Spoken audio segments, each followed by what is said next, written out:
আসসালামু আলাইকুম। সবাই কেমন আছেন? নিশ্চয়ই ভালো আছেন। আমিও আপনাদের দোয়ায় আল্লাহর রহমতে খুব ভালো আছি। তো সকাল সকাল উঠে নামাজ পড়ে আল্লাহর নাম নিয়ে ভিডিও শুরু করলাম। বুঝতেছিলাম না কোথা থেকে শুরু করব, কিভাবে শুরু করব। তারপর চিন্তা করলাম আমাদের যা আছে আমরা তাই দিয়ে শুরু করব। তো বাহিরে বৃষ্টি পড়তেছিল। আমার আবার সকালবেলার পাখির ডাক, বাহিরের ঠান্ডা হাওয়া, সবুজ গাছের পাতা না দেখে কাজে মন বসে না। তো ঘরটা ঝাড়ু দিয়ে নিলাম, টেবিলটা পরিষ্কার করে নিলাম, তারপরে চা বসিয়ে দিলাম। ঘরে তেমন একটা কেউ চা খায় না, আমাদের দুই জায়ের আবার চা লাগে। তো চা বসিয়ে কিছু থালা বাসন ময়লা ছিল ধুয়ে নিলাম। এদিকে চায়ের পানিতে বলক এসে গেছে, তারপরে চাপাতি দিয়ে দিলাম। চায়ের কালারটা গাঢ় হয়ে এলে ছাঁকনি দিয়ে চায়ের কাপে ছেঁকে নেব। দেখুন চায়ের কালারটা কত সুন্দর এসেছে। চা খেয়ে রান্নাঘরে চলে আসলাম। তো গতকালকে রান্নার পরে কিছু কাঠ চুলের উপরে দিয়ে রাখছিলাম, সেগুলো নামিয়ে নিয়ে পরিষ্কার করে নিলাম। এদিকে আমার শ্বশুর জালে কিছু তাজা চিংড়ি মাছ পেয়েছে।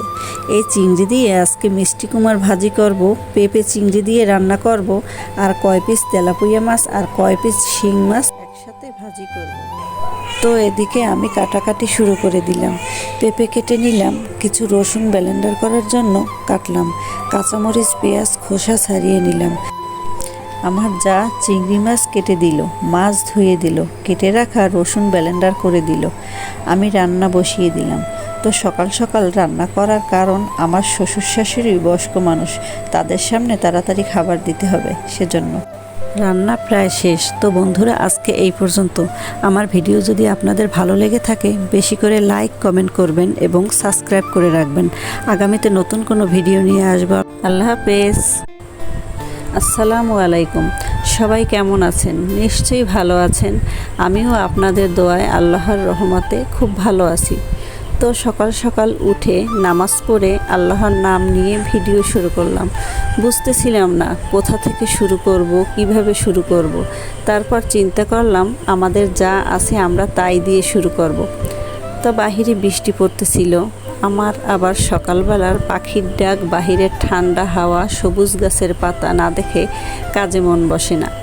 তো ঘরটা ঝাড়ু দিয়ে নিলাম, টেবিলটা পরিষ্কার করে নিলাম, তারপরে চা বসিয়ে দিলাম। ঘরে তেমন একটা কেউ চা খায় না, আমাদের দুই জায়ের আবার চা লাগে। তো চা বসিয়ে কিছু থালা বাসন ময়লা ছিল ধুয়ে নিলাম। এদিকে